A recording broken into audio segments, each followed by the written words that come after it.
Donc voilà, on va faire un survol un petit peu des pratiques et des méthodologies qu'on a en ce qui concerne la nano-indentation, surtout à partir des travaux, des thèses qu'on a eus. Donc je vais citer Xin-Fu Wang, qui avait soutenu en 2014, Solène Combi d'Assonville, j'ai oublié, Solène d'Assonville Combi, pardon, Shaima Bojrouf qui termine sa thèse pardon, et Morgan Ruzinovich qui est en cours.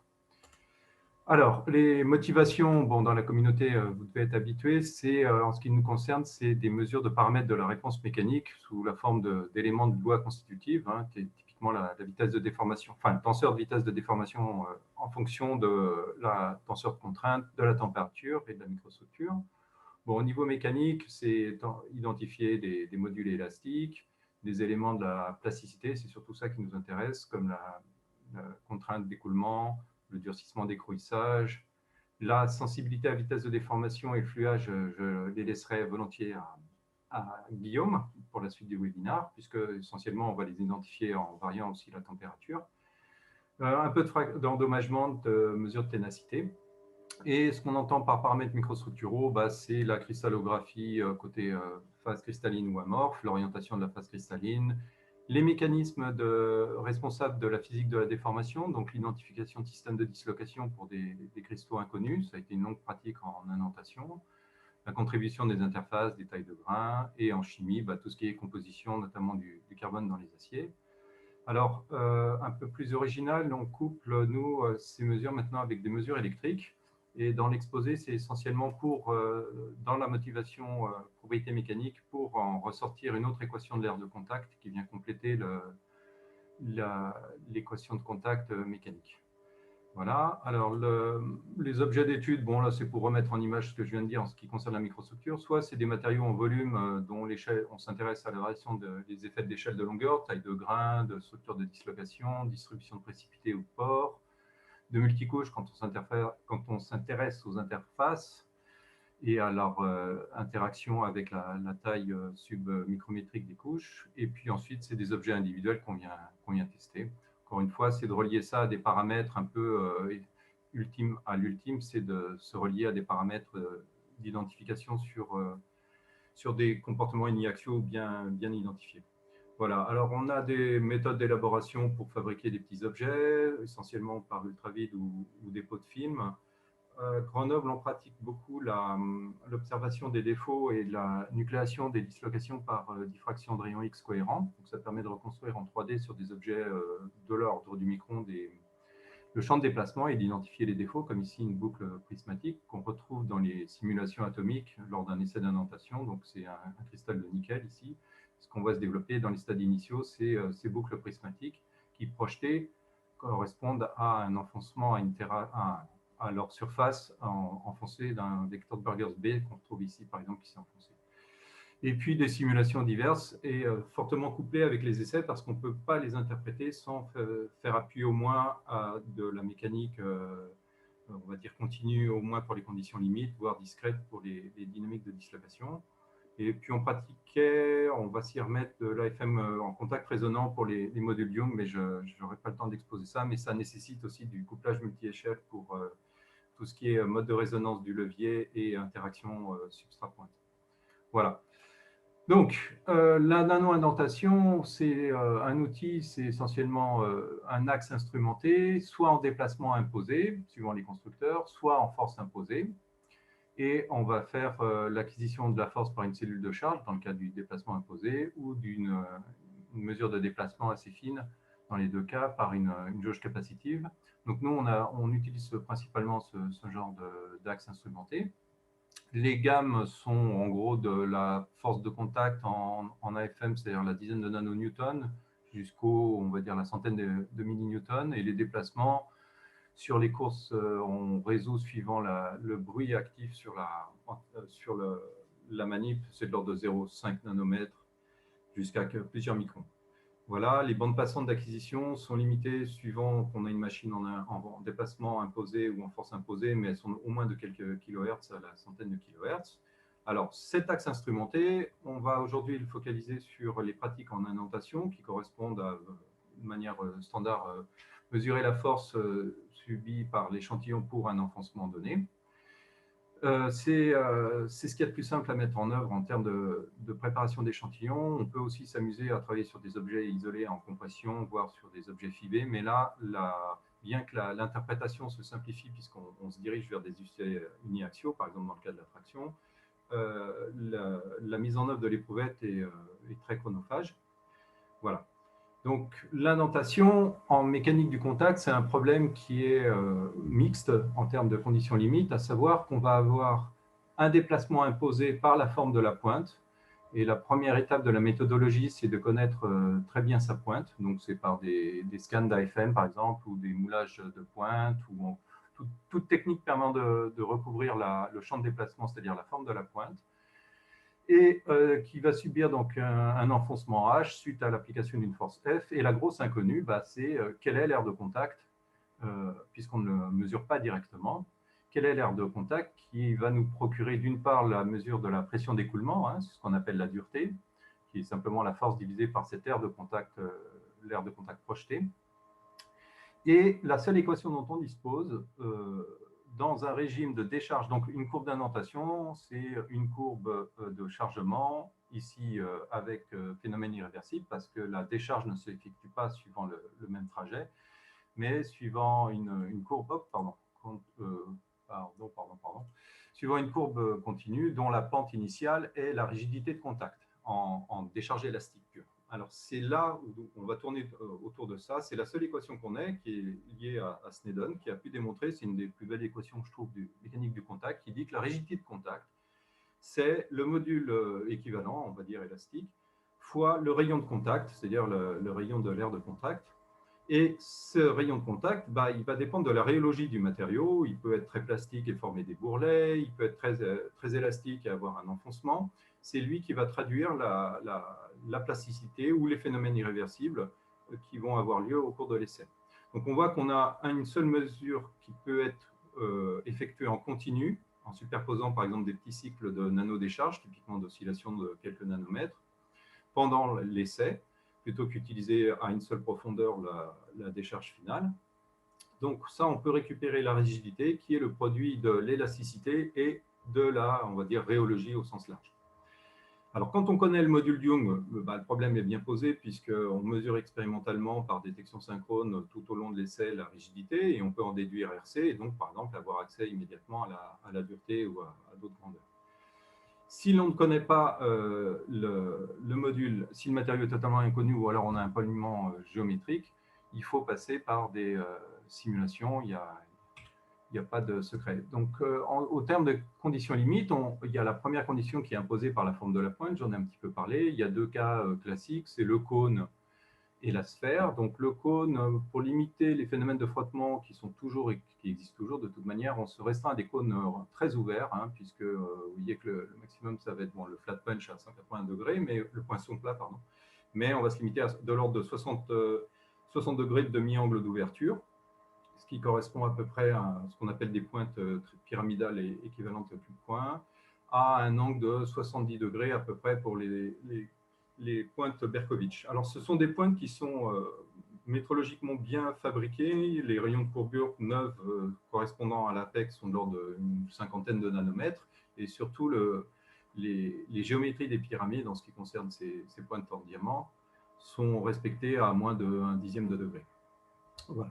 Alors, une conséquence de la géométrie, c'est que dans le cas du cône, on a une déformation équivalente qui est fixe, qui correspond aux tangentes du demi-angle, pardon, donc là c'est à sur 2 par rapport à la figure.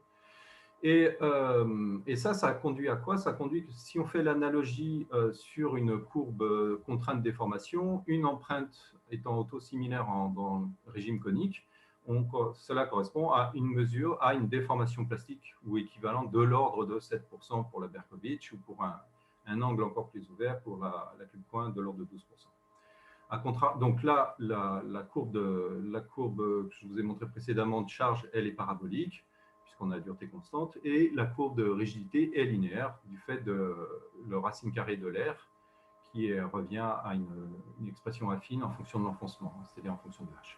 Voilà.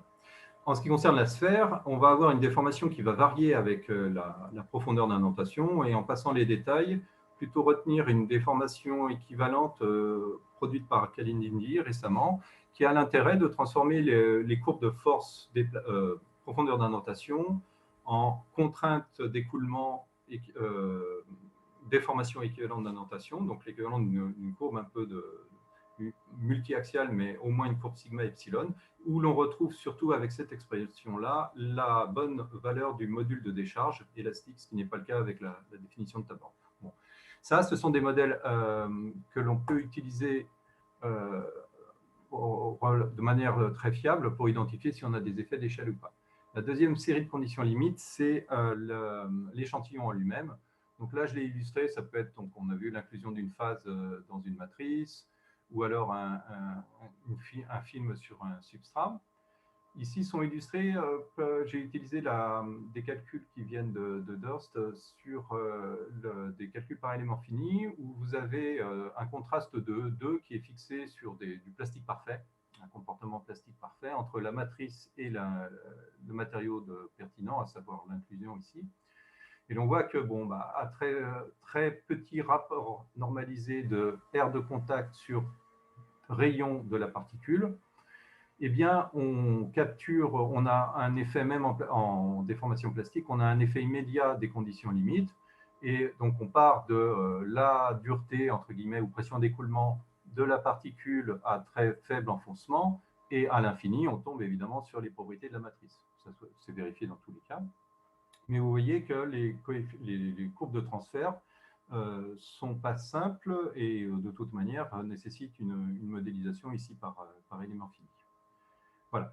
Alors, malgré tout, il existe des modèles qui sont valables lorsque le module n'est pas connu et qu'on a des conditions limites d'échantillon les plus simples possibles, c'est-à-dire un solide semi-infini. Et là, bon, dans la littérature et même en normes ISO, désormais, vous avez la méthode dite de George Farr et Warren Oliver, qui part d'un partitionnement de la déformation totale. Donc, vous l'avez ici, on charge jusqu'à une profondeur max, et à la décharge, ce qu'on va rechercher, c'est une expression de la hauteur de contact, qui peut être soit en enfoncement, soit en bourrelet. Et dans le cas du modèle d'Oliver Farr, c'est une hypothèse forte, c'est un déplacement le long de l'axe d'indentation qui est la solution élastique. Donc, il aboutit à cette équation de partitionnement qui reste très bonne dans le cas de matériaux particulièrement élastiques, comme c'est le cas ici. Vous voyez que vous êtes enfoncé d'une profondeur Hmax et la H résiduelle, le trou que vous avez formé, est à peu près à 50% de la profondeur initiale. Vous avez un très fort retour à élastique, par exemple la silice, alors qu'un métal, comme l'aluminium, aura une décharge pratiquement verticale. Donc, ça, c'est lié à sa plasticité et va probablement former des bourrelets. Un modèle que j'engage à utiliser, c'est celui de Jean-Luc Loubet de Lyon, qui a été développé dès la fin des années 90 sur une observation phénoménologique sur l'ensemble des matériaux, on va dire un comportement élastique ou plastique, et il aboutit à cette équation de la hauteur de contact ou du rayon de contact, si vous préférez, qui est relativement simple et s'applique à toutes sortes de matériaux. Mais encore une fois, les hypothèses, c'est un matériau homogène semi-infini, ce qui n'est pas la plupart du temps le cas des objets d'étude. Alors, les objets d'étude, je vais survoler quatre grandes classes, on va dire. D'une part, l'utilisation, c'est ces moyens simples d'analyse qui vont nous procurer au moins la dureté et le module élastique d'indentation par des cartographies et de la statistique. On survolera une identification, ou plutôt une analyse directe de la plasticité cristalline dans le cas du cuivre, en monocristal et en film sur substrat. Et puis, on va illustrer avec des travaux plus récents sur les couches dures sur substrat ductile, et notamment l'identification de tout ce qui est un peu paramètres d'endommagement, de ténacité. Et à la fin, ce sera le développement ou l'enrichissement pour les aires de contact de mesures électriques. Et en termes de teaser, plutôt, parce que je n'aurai pas le temps, les travaux de Morgan qui ont lieu sur l'oxydation thermique de cuivre. Voilà. Alors, on va attaquer tout de suite les modèles, l'utilisation, on va dire, en cartographie statistique. Donc ça, c'est essentiellement lié à produire beaucoup d'essais de l'ordre de 10 000 par heure, si on est inférieur à la seconde. Donc ça, soit on récupère dans un essai standard qui dure entre 50 et 100 secondes avec des vitesses de déformation de l'ordre de 10-2, 10-3, on va récupérer la courbe complète, force et rigidité en fonction de l'enfoncement. Après, on peut aller un peu plus vite, voire très vite, et ne récupérer que le signal à la profondeur maximale imposée pendant un essai très rapide, et ce qui va nous permettre de réaliser suffisamment d'essais pour appliquer des modèles statistiques ou faire de la cartographie. L'autre intérêt, c'est sur la taille. Généralement, ces essais, on les produit à partir de mesures fiables exprimées par les modèles simples dont j'ai parlé, celui de Loubet, d'Oliver Farr, et de la géométrie de la pointe, en fait. C'est-à-dire à partir de 80 nanomètres, suivant les mesures de pointe, 80, 100 nanomètres, on est capable de ressortir les modules et les duretés. Et cette échelle de 80-100 nanomètres d'enfoncement correspond à des volumes qui sont totalement compatibles avec les techniques d'analyse type OMEB, BSD. Donc là, vous avez la part d'interaction des électrons OMEB. Donc ce que vous mesurez en EDX ou en microsonde de Castin pour l'analyse chimique va correspondre à peu près au même endroit, le même volume sondé que la sonde mécanique. Voilà. Ici, c'est l'instrument qu'on utilise soit à l'air, soit en in situ au MEB pour bénéficier de ces couplages avec les outils analytiques du MEB. Alors, premier exemple, c'est sur une soudure. Donc, d'un côté, c'est sur des réacteurs de génération 4, où on doit réaliser un raccord entre le circuit primaire avec la tuyauterie extérieure. Et ce raccord, eh bien, pour des problèmes de dilatation, c'est de marier un acier avec de l'inconel. Et ce dont on s'est rendu compte, c'est que ce qui n'apparaissait pas immédiatement, c'est qu'évidemment, il y a du carbone dans l'acier, il n'y en a pas dans l'inconel. On a les mesures ici de microsondes qui sont un peu délicates à mener, mais Florence au CIMAP parvient à les faire, de doser le carbone jusqu'à l'interface et passer sur la soudure. Et ce qu'on observe, c'est à une vingtaine de microns de l'interface, on repère une forte concentration de carbone. Une ségrégation en fait, voire de précipitation. Ce que met bien en évidence les essais statistiques. Donc là, ça a été fait sur une bande qui faisait 250 microns, à peu près la taille des mesures chimiques, sur 25 microns de haut. Bon, la cartographie ici est inversée, l'acier est à gauche et l'inconel est à droite, ce qu'on appelle la soudure ici. Et l'on retrouve en fait mieux discrétisé parce qu'on a des pas plus petits et puis une plus grande statistique en indentation. On retrouve la dépendance ici de la dureté par rapport à la concentration du carbone et notamment la formation de très fins carbures M23C6, enfin disons au voisinage de la soudure. Bon, c'est la première application. Alors on l'a mené sur d'autres types au cours de vieillissement sur d'autres types de soudure acier inconel. Et ça, c'est pour vous illustrer un peu plus. Donc, on réalise des mesures assez loin espacées, et puis on se concentre autour avec des petites matrices serrées de l'ordre de quelques microns autour de la zone de soudure, pardon, pour observer maintenant les vieillissements accélérés et l'évolution des phases, des phases d'acier et d'inconel.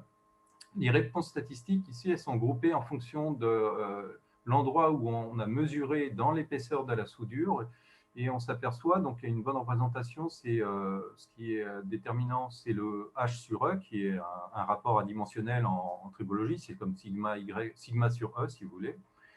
Et ça caractérise assez bien, généralement, une classe de matériaux. Et ce qu'on observe, c'est que suivant la position dans la soudure ou le vieillissement accéléré, donc là, on part d'une soudure, on va dire de l'acier frais ou as welded, et puis on parcourt la zone d'interdiffusion est thermiquement affectée. On voit que l'acier s'est adouci et arrive à une valeur basse, on va dire. Il s'est totalement adouci suite à un traitement à 700 degrés.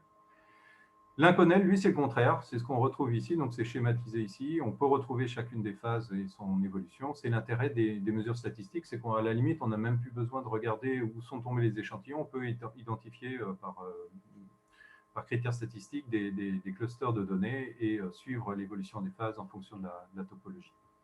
Un autre exemple où là, les phases sont... donc, c'est un acier austénoferritique. Et c'est pour illustrer cette idée de statistique. On a la chance d'avoir un acier donc la matrice est austénitique et il y a de la ferrite, soit sous forme d'îlot, ce qui est parfait pour la suivre au cours d'un vieillissement pareil accéléré à différentes températures. Donc là, ce sont les mesures, les extrêmes, ce sont les barres d'erreur. Hein. excusez-moi, je n'ai pas bien représenté. Mais disons qu'on arrive à bien suivre ce qui se passe dans l'austenite et dans la ferrite, alors que le problème était dans des poches interdendritiques, comme vous le voyez ici. La ferrite est enfermée dans la matrice d'austenite. On est fait entre 700 et 1 micron au maximum de taille. Là, on plaque une matrice sans aller chercher à indenter individuellement. Et ce qu'on observe ici sur les statistiques brutes, donc ici de dureté en fonction des temps de vieillissement, l'austenite, elle, n'évolue pas. Donc ça, c'est tout ce bloc-là. On a assez de résultats initiaux pour avoir une bonne stat. Alors que le groupe de la ferrite, on voit qu'il va se durcir comme les îlots, comme ce qu'on avait retrouvé sur les îlots. Donc ça, c'est, on va dire, du semi-quantitatif. C'est l'utilisation sans correction de modèles simples pour extraire la dureté et le module élastique sur des problèmes où les phases sont fortement intriquées spatialement, par exemple.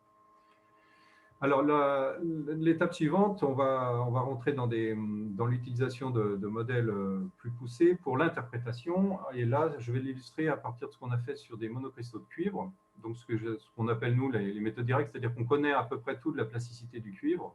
Du moins, il y a pas mal de modèles à base physique fiables pour en donner une expression correcte et voir ce que ça donne au niveau de l'indentation et de sa sensibilité à ces lois de comportement. Donc, ça passe effectivement par du maillage assez fin, à la fois des formations de la pointe et de l'échantillon. Dans la littérature, vous avez toutes sortes, vous avez des méthodes inverses. Donc, c'est collectionner des groupes de mesures mécaniques par indentation et essayer de remonter à une loi locale ou globale en termes de contraintes uniaxiales. Alors, une méthode dérivée, c'est en l'utilisant, par exemple, comme on l'a vu pour le cône et la Berkovitch, donc deux représentations représentatives, deux déformations représentatives pour essayer de reconstruire la courbe de déformation. Alors, ce qu'on connaît bien, donc ça c'est rapidement la loi constitutive du cuivre. Nous, ce qu'on utilise, c'est essentiellement, on va avoir une réponse plastique très anisotrope puisqu'elle va dépendre des systèmes de glissement suivant les plans 1-1-1 dans le cuivre. Donc, ce n'est pas du tout quelque chose d'isotrope, on va le voir tout de suite. La loi d'écoulement, ça c'est le epsilon point en fonction de sigma avec la sensibilité à la vitesse. Donc on est à température ambiante, ce terme, on a une très faible, dans le cuivre, une faible dépendance à la vitesse de déformation. Et ce qu'on a ensuite, c'est la contrainte interne qui est modélisée par ce qu'on appelle les arbres de la forêt, c'est-à-dire la possibilité de la plasticité de se propager sous la forme de lignes de dislocation à travers des obstacles qui ancre les lignes suivant une distance de 1 sur racine de ρ, où ρ est la densité des lignes interceptées. Donc ça, c'est à peu près bien connu en termes d'équations constitutives par les simulations de dynamique de dislocation. Par contre, les interactions entre systèmes de glissement, c'est ce qui exprime ce terme, où on a c'est en fait la production, la cinétique de production de dislocation. Il y a un terme de stockage qui revient à qu'est-ce qui se passe, combien je stocke de dislocation comme des systèmes de glissement s'interpénètrent, se rencontrent, et combien j'en fais disparaître par restauration dynamique.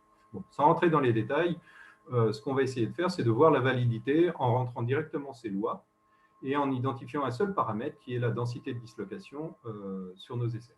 Donc ça a été réalisé sur 5 monocristaux différents. Donc vous avez ici sur la colonne de droite, en fait, les empreintes mesurées en para-FM avec le même code couleur ici, donc sur un monocristal de type orienté 0,01, un autre 0,11, donc c'est le triangle stéréo avec la 1,1,1.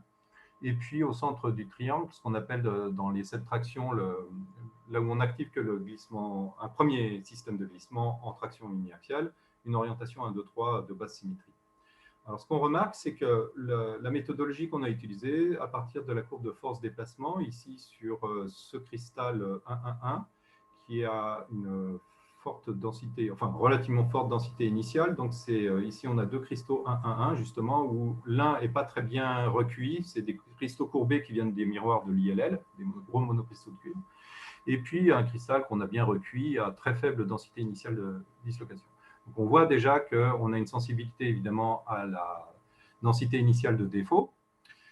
La méthodologie, on a utilisé des pointes de saphir coniques qui ne sont pas des pyramides, donc c'est vraiment des cônes qui ont un petit rayon de courbure de l'ordre du micron, qui correspondent à peu près au Berkovitch et à l'angle du cube-point. Et donc, sur une première courbe, on a identifié uniquement le seul paramètre qu'on a, c'est la densité de dislocation. Et le juge de paix, ce n'est pas les courbes, c'est pas de faire ça, parce que ça, vous pouvez toujours, avec des modèles à plusieurs paramètres, faire passer une courbe.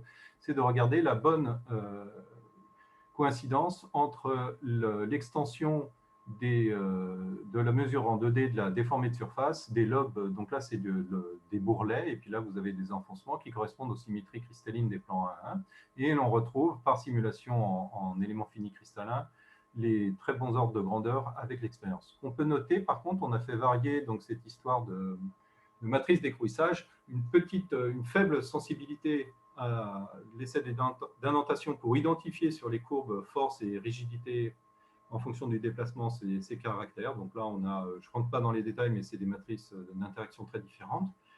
Ce qu'on peut retrouver au niveau de l'AFM, c'est justement cette sensibilité-là. On peut la retrouver, mais c'est beaucoup de travail pour pas grand-chose. Disons que l'essai n'est pas très sensible, au moins avec les courbes de mesure.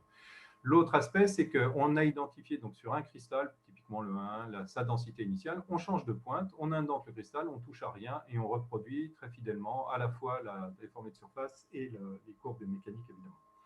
À un point tel qu'il faut quand même passer par la déformation de la pointe. Donc ici, c'est l'extrême juge de paix, c'est la courbe de rigidité dont on a parlé, de Snedden, S, en fonction du déplacement imposé.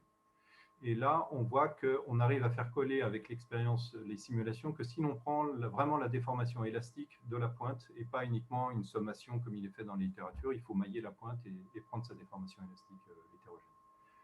Voilà. Ça, je vais aller un peu plus vite, on l'a reporté évidemment au film sur substrat et on a eu d'excellents résultats, à savoir une robustesse et une prédiction des modèles. Ici, j'attire votre attention sur l'effet d'enclume, c'est-à-dire un film qui est posé sur un substrat élastique, qui était du cuivre épitaxié sur du silicium, du cuivre qui faisait au moins 7 microns, il me semble, d'épaisseur. Et on retrouve, à mesure qu'on s'enfonce, on a une échelle de longueur qui est l'épaisseur du film, qui ne rend plus le champ de déformation autosimilaire, on va dire. On a un renvoi de la déformation vers la surface du cuivre. Vous voyez que les bourrelets montent jusqu'à 1 micron d'épaisseur quand on est à 50% de profondeur. Ici, c'est la même orientation du cuivre déposé sur le substrat par rapport à un cuivre monocristallin. Et on voit l'effet de durcissement apparent du matériau sur la courbe, mais ce n'est qu'un effet de changement de sollicitation. Voilà. Alors, donc vous voyez, ça c'est pour au moins se rassurer qu'on peut faire du quantitatif et qu'il faut passer de toute manière par des champs complémentaires que le simple scalaire force-rigidité pour interpréter l'essai et en faire quelque chose en vue des lois constitutives. Alors, je vais aborder maintenant des travaux en cours qui sont sur une couche dure sur substrat mou, en l'occurrence du nitrure de silicium sur une couche d'aluminium sur silicium, et en allant directement. Donc là, il n'y a pas de secret. Quand vous avez un système complexe, je vous ai dit tout à l'heure que la rigidité était l'équation qui, quelle que soit la rhéologie, était vérifiée. Donc, si vous connaissez la géométrie de votre objet, à savoir ici une couche de nitrure de 1 micron, de l'aluminium de 3 microns, un peu d'oxyde de SiO2, et puis un substrat qu'on va considérer tout ça élastique, vous faites une simulation purement élastique, vous enregistrez votre force déplacement en élément fini, et la dérivée de la force va vous donner la rigidité, et donc vous avez une correspondance entre la valeur de rigidité déterminée avec son rayon de contact par la simulation et la rigidité de l'expérience. Et ça vous donnera le rayon de contact avec une grosse robustesse. Donc ici, on a poussé le vice un peu plus loin pour essayer de comprendre comment se déformait cette couche, elle va casser. Et quand ça casse, on utilise, nos collègues mécaniciens mettent en place ce qu'on appelle les zones cohésives, qui sont caractérisées par une courbe de séparation. C'est-à-dire que l'aire de cette courbe de séparation de zones cohésives, c'est le GC. Et la contrainte critique, on l'a appelée sigma 0, c'est la contrainte de cohésion qui est représentée ici. Alors, les courbes expérimentales sur un système comme ça, voici la courbe force-déplacement, elle nous montre deux événements qui sont relativement bien reproductibles, qui sont des pop parce qu'on est en force imposée, donc le système s'effondre, il y a eu un adoucissement, on va dire, de la réponse du matériau, et comme on est en force imposée, eh bien, on va jusqu'à la fin de l'événement, à force constante. Et puis on redémarre, et puis hop, ça recasse. Ou on pense que ça, il se passe des choses. Alors la première étape d'analyse, ça a été de regarder qu'est-ce qu'on peut interpréter par rapport à ce premier pop-in. Et c'est donné ici, donc en résumé, par l'ajustement donc de la loi de zone cohésive d'ouverture ici. Il faut savoir où est-ce qu'on va disposer de ces éléments-là. Et pour ça, on a réalisé des essais qui sont produits ici en mettant des paramètres de rayon, donc la distance par rapport à l'axe où l'on dispose les éléments de zone cohésive, et la caractéristique de la courbe de force séparation. Donc, c'est ce qui est reporté ici. Vous avez ici ce qu'on cherche à faire, c'est on fait l'hypothèse qu'on va maximiser la dissipation d'énergie là où se produit la fissure. Et la fissure, on l'a identifiée à peu près à 1,1 micron de l'axe. Ça correspond à ce premier événement, c'est-à-dire que sous le chargement et la déformation plastique de la couche d'aluminium, la couche de nitrure rentre en flexion et va casser, va amorcer une fissure. En fait, c'est à peu près ça la solution. Va amorcer une fissure, mais qu'on ne voit pas, même si l'on décharge, on ne va pas la voir apparaître. Par contre, sur la courbe de charge, elle va se traduire par un adoucissement brutal à sa maximisation, et c'est ce qu'on a reporté ici. On a bien retrouvé cet événement-là, et pour parfaire un peu toute l'identification de la ténacité de la couche, on va utiliser la dispersion du second événement qui correspond en fait à la deuxième fissure. On est en flexion, on a fissuré ici, mais on continue d'appuyer et ça va casser à ce niveau-là. Et c'est ce qu'on revoit par contre en in situ, c'est cette deuxième fissure, ce deuxième événement qu'on peut corréler cette fois-ci avec une observation en surface. Voilà. Alors, dernier survol d'application, c'est, vous avez vu qu'on n'a qu'une seule équation avec deux inconnus, régime élastique et plastique en multiplié. On a utilisé avec Fabien Volpi des mesures électriques fines pour enrichir ces équations et notamment obtenir l'aire de contact. Donc là, je vais aller très vite.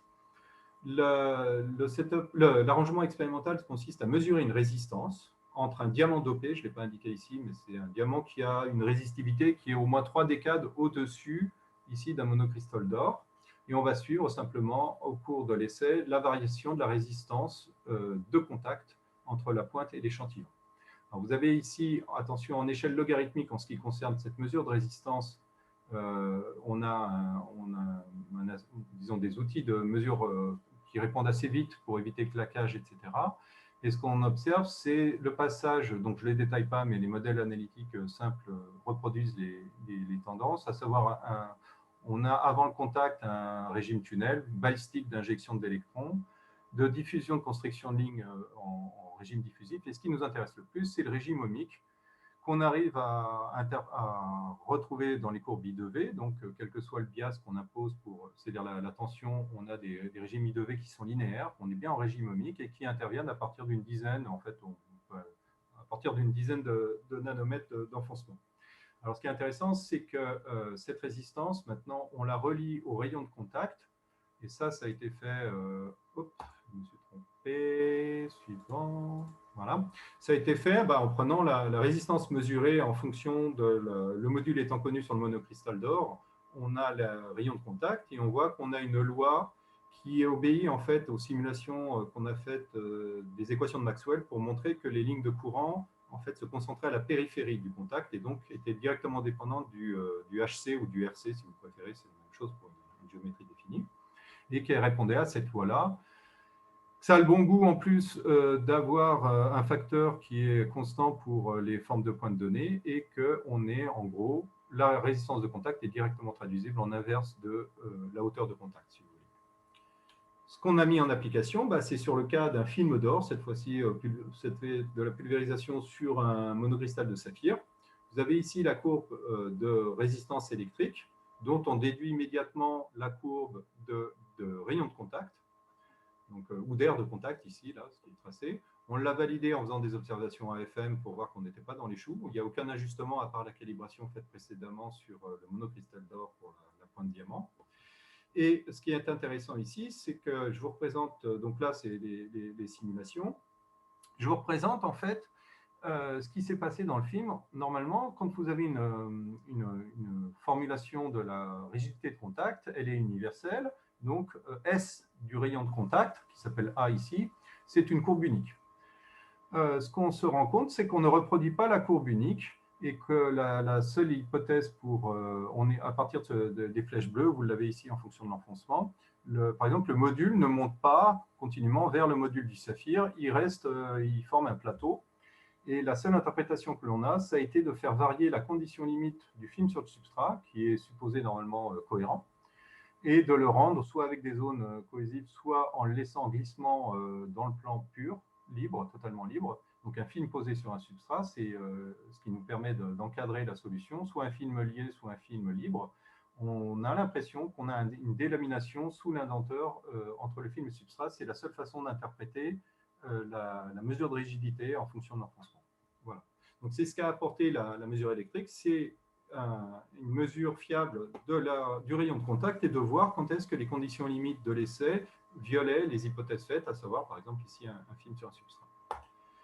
Alors, j'en ai terminé. Je vais juste faire un teaser sur la thèse de Morgan qui concerne votre communauté. Donc, il étudie en ce moment des couches d'oxyde de cuivre produits par oxydation à l'air. Et donc, c'est regarder les couches de CuO, Cu2O sur des cuivres natifs, notamment avec, ici, ce n'est plus une mesure de résistance, mais c'est un coulombmètre, on va dire, une mesure de courant d'électrons, et de voir quel est l'effet des courants de fuite ou des mécanismes de transport en fonction de la déformation subie par ici un essai de compression locale, un flat punch. Voilà. J'espère que je n'ai pas été trop long, je n'ai pas regardé l'heure.